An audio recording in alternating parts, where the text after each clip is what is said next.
कहानी की शुरुआत में हम कुछ लोगों को देखते हैं जो एक बंद पड़ी फैक्ट्री को फिर से रीओपन करने की कोशिश कर रहे होते हैं। इन लोगों में एक आदमी होता है जिसका नाम संतोष है, वहीं और एक आदमी है जिसका नाम जैन है, और एक आदमी है जिसका नाम ब्रिजेश है। दोस्तों, ये जो तीनों के तीनों हैं, ये इस बिजनेस फैक्ट्री के पार्टनर होते हैं और ये फैक्ट्री काफ़ी सालों से बंद पड़ी थी। ये फैक्ट्री अभी नहीं बनी, काफ़ी साल पहले बनी हुई थी, लेकिन पहले ये फैक्ट्री किसी रहस्यमयी और ख़तरनाक चीज़ की वजह से बंद हो गई थी। वो वजह क्या है, इसके बारे में मैं आपको आगे बताऊंगा। लेकिन ये लोग फिर से दोबारा से इस फैक्ट्री को ओपन करते हैं, यानी कि दोबारा से रीओपनिंग करवाते हैं।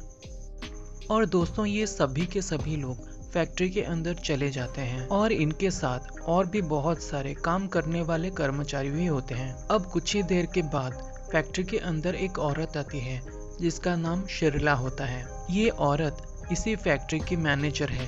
अब ये लोग फौरन ही कारीगरों से फैक्ट्री की सफाई करना शुरू करवा देते हैं, क्योंकि ये लोग कल से दोबारा से फैक्ट्री के अंदर काम करना शुरू करना चाहते हैं।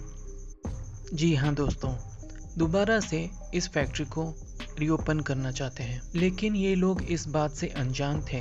ये लोग कहाँ जानते थे कि ये लोग बहुत बड़ी गलती कर रहे हैं। अब जब सारा काम धाम खत्म हो जाता है तो सभी के सारे एम्प्लॉइज, वहाँ पर काम करने वाले लोग फैक्ट्री से चले जाते हैं ताला लगाकर। अब एंड में ब्रिजेश ही रह गया था जो अपनी गाड़ी से फैक्ट्री से जा ही रहा था। कारीगर उसे चाबी दे देता है फैक्ट्री के। दोस्तों, अब वो जैसे ही फैक्ट्री से बाहर निकलने की कोशिश करता है, तभी उसे ध्यान आता है कि उसका फ़ोन तो फैक्ट्री के अंदर ही रह गया है। इसीलिए दोस्तों, वो फिर से चाबी लगाकर फैक्ट्री को ओपन करता है। देन वो फैक्ट्री के अंदर फिर से चला जाता है। अब वो जब फैक्ट्री के अंदर पहुंचता है, उसे कुछ अजीबोगरीब फीलिंग्स होती हैं, जैसे कि उसके आसपास कोई है, जबकि उसे पता था कि सारे के सारे लोग वहां से जा चुके थे। उसे लगता है कि उसके आसपास कोई मौजूद है। वो फौरन ही अपने मोबाइल फ़ोन को ढूंढने की कोशिश करता है, लेकिन उसका मोबाइल फ़ोन उसे कहीं भी दिखाई नहीं देता। वो अपने मोबाइल फ़ोन को ढूंढ ही रहा था कि वो देखता है कि उसके तरफ एक अजीब सा धुआं की आकृति उसके तरफ बढ़े चली आ रही थी।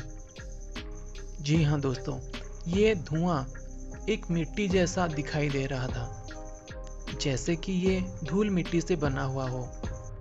अब दोस्तों, वो अपनी जान बचाकर वहाँ से भागने की कोशिश करता है, पर दोस्तों, वो धुआं एक बहुत ही खतरनाक दिखने वाले दानव में परिवर्तित हो जाता है।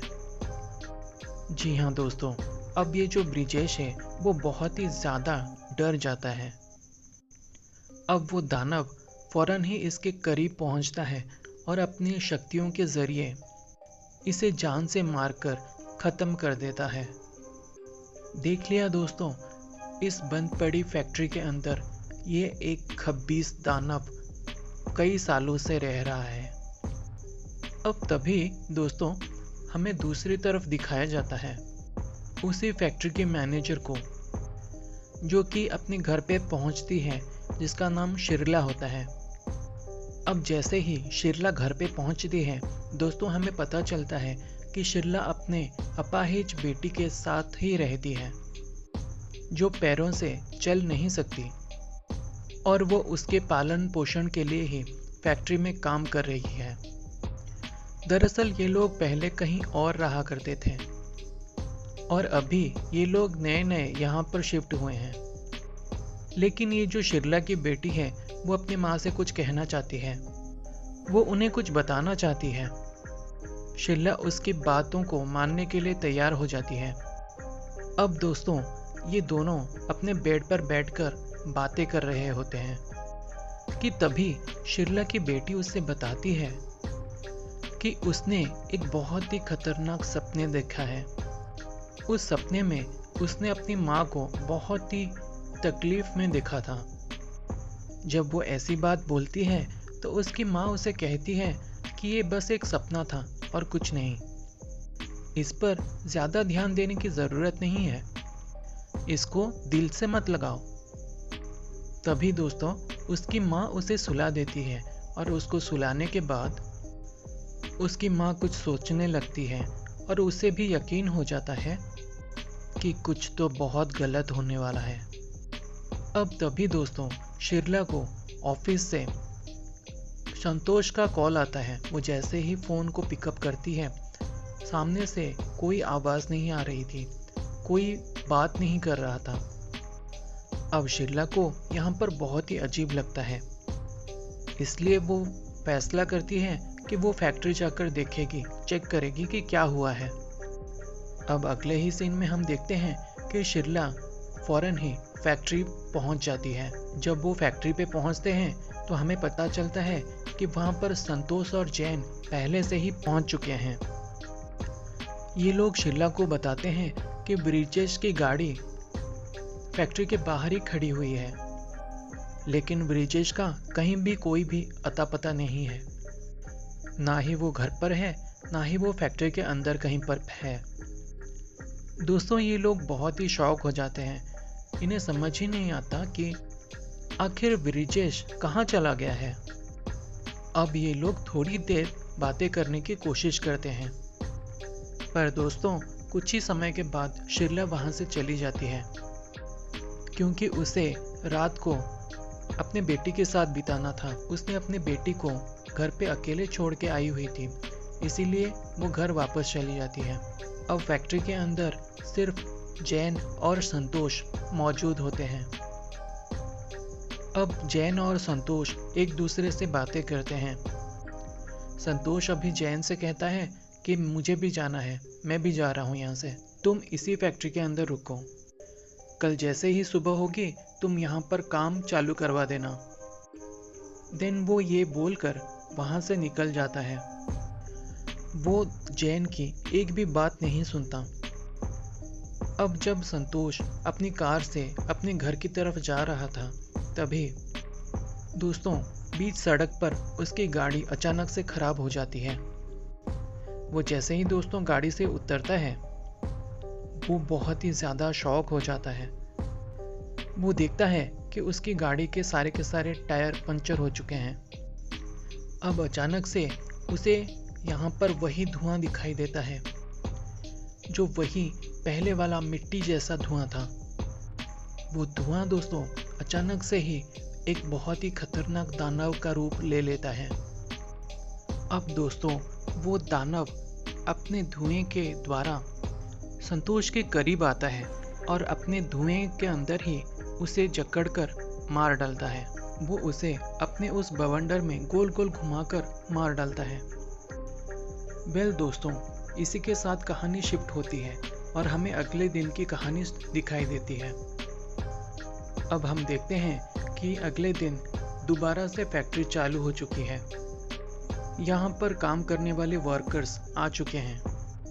यहाँ पर शिरला भी आ चुकी है और जैन भी आ चुके हैं, लेकिन संतोष का कल रात से कुछ भी अता पता नहीं है।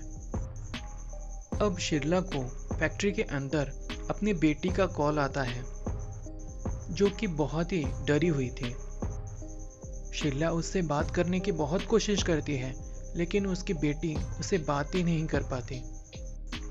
अब वो जैन के पास जाती है और उससे कहती है कि मेरी बेटी का बहुत ही इम्पोर्टेंट कॉल आया हुआ है, अब मुझे घर पे जाना होगा, क्योंकि वो वहाँ पर अकेली है और कहीं पर भी जा नहीं सकती।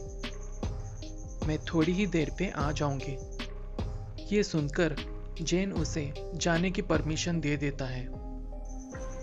और तभी दोस्तों शिरला अपने घर पर फौरन ही चली जाती है। दोस्तों वो जैसे ही अपने घर के अंदर जाती है, अपनी बेटी के पास जाती है, वो देखती है कि उसकी बेटी काफ़ी शॉक में बैठी हुई है। जब वो अपनी बेटी से इसके बारे में पूछने की कोशिश करती है, तो उसकी बेटी उसे बताती है कि मैंने फिर से एक बहुत ही भयानक सपना देखा, जिस सपने के अंदर आपकी मृत्यु हो चुकी थी। लेकिन इस बात को सुनकर शीला को बिल्कुल भी बुरा नहीं लगता। वो अपनी बेटी से बोलती है कि ये बस तुम्हारा एक सपना है। तुमको मैंने कितनी बार बताया है कि इन सब चीज़ों को दिल से मत लगाया करो। चलो तुम बैठो, मैं किचन से तुम्हारे लिए खाना बनाकर लेकर आती हूँ। ये बोलकर शीला फौरन ही किचन के अंदर चली जाती है, उसके लिए खाना बनाने के लिए। पर दोस्तों, इसी बीच हम देखते हैं कि उनके घर के अंदर वही मिट्टी जैसा धुआं आ जाता है, जिसे देखकर शीला और उसकी बेटी बहुत ही ज़्यादा डर जाती हैं। इन्हें समझ ही नहीं आ रहा था कि अचानक से ये धुआं घर के अंदर कैसे आ गया। कुछ ही देर में वो धुआं इनकी खिड़की से होकर बाहर निकल जाता है।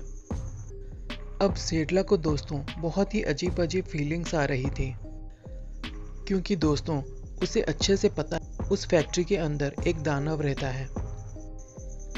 क्योंकि शीला अभी से नहीं बल्कि बहुत पहले से फैक्ट्री के साथ जुड़ी हुई है। जब पहले फैक्ट्री शुरू हुई थी और फिर बाद में बंद हो गई थी, वो इस बात को अच्छे से जानती थी कि फैक्ट्री के अंदर एक दानव रहता है। इसीलिए वो डिसाइड करती है वो फैक्ट्री के अंदर जाएगी और सबको इसके बारे में इन्फॉर्म करेगी, वरना सबकी जान को खतरा है। वो अपनी बेटी को बेड के ऊपर लेटा देती है और दोस्तों वो फौरन ही फैक्ट्री की तरफ चली जाती है। शीला के जाने के बाद हम दोस्तों उसकी बेटी को देखते हैं, जिसे अक्सर कई बार रात को नाइटमेयर्स आते रहते हैं। वो सपनों की दुनिया में पास्ट को बहुत अच्छे से देख सकती है।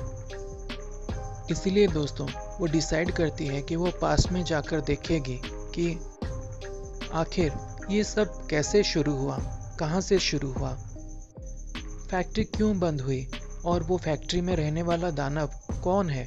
अब दोस्तों जैसे ही वो अपने सपनों की दुनिया में जाती है, अपनी आँखों को क्लोज करती है, सपनों की दुनिया में खो जाने के बाद वो एक धर्म नाम के आदमी से मिलती है।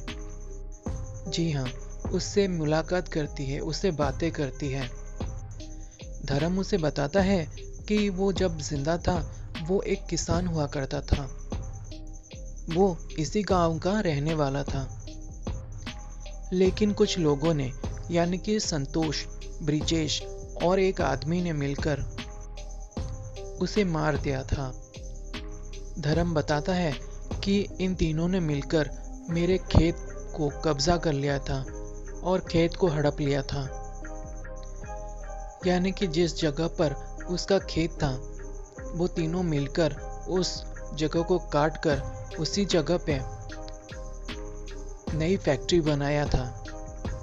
फैक्ट्री बनवाकर इन लोगों ने मुझे भी जान से मार दिया था, जिससे ये बात किसी को भी पता न चले।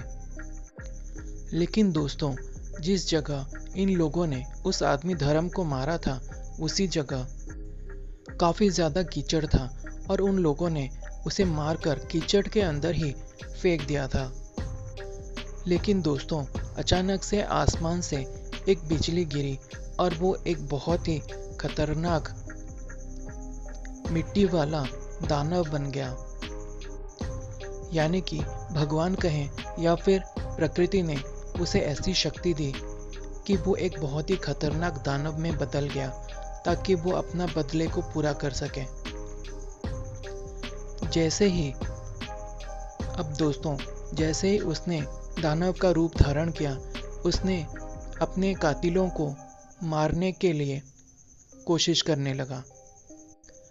उसने उन सभी लोगों को मार दिया जो कि उस फैक्ट्री को बनवाने में इन्वॉल्व थे।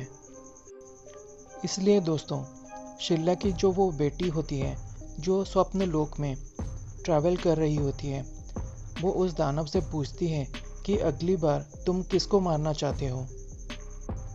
अब तो तुमने अपना बदला पूरा कर ही लिया है। दोस्तों तभी वो दानव कहता है कि अब मैं तुम्हारी माँ को मारना चाहता हूँ, यानी कि शिरला को मारना चाहता हूँ, क्योंकि कहीं ना कहीं उस दानव को लगता है शिरला का इस फैक्ट्री को बनवाने में कहीं ना कहीं हाथ है। वो पहले से ही इसी फैक्ट्री से जुड़ी हुई थी और जब अब वो फैक्ट्री नई बार फिर से खुल रही है तो फिर से वो इस फैक्ट्री से जुड़ी हुई है। उस दानव को लगता है कहीं ना कहीं शिरला का उस ज़मीन को घेरने में हाथ है, उसकी मौत के पीछे कहीं ना कहीं शिरला का भी हाथ है, ऐसा वो उस दानव को लगता है। इससे पहले कि शिरला की बेटी स्वप्न लोक में उस दानव से और कुछ पूछ पाती, तभी वो दानव शिरला की बेटी को स्वप्न लोक में अपनी शक्तियों से बंदी बनाकर वहां से चला जाता है।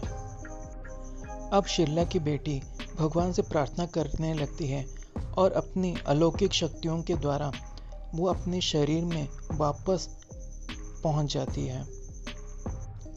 इसी के साथ दूसरी तरफ हम देखते हैं कि शिरला भी फैक्ट्री में पहुंच जाती है।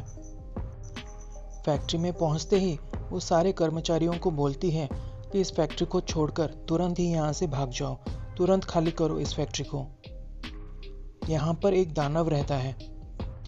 अब दोस्तों, उसकी बात सुनकर सारे के सारे कर्मचारी वहाँ से भाग जाते हैं।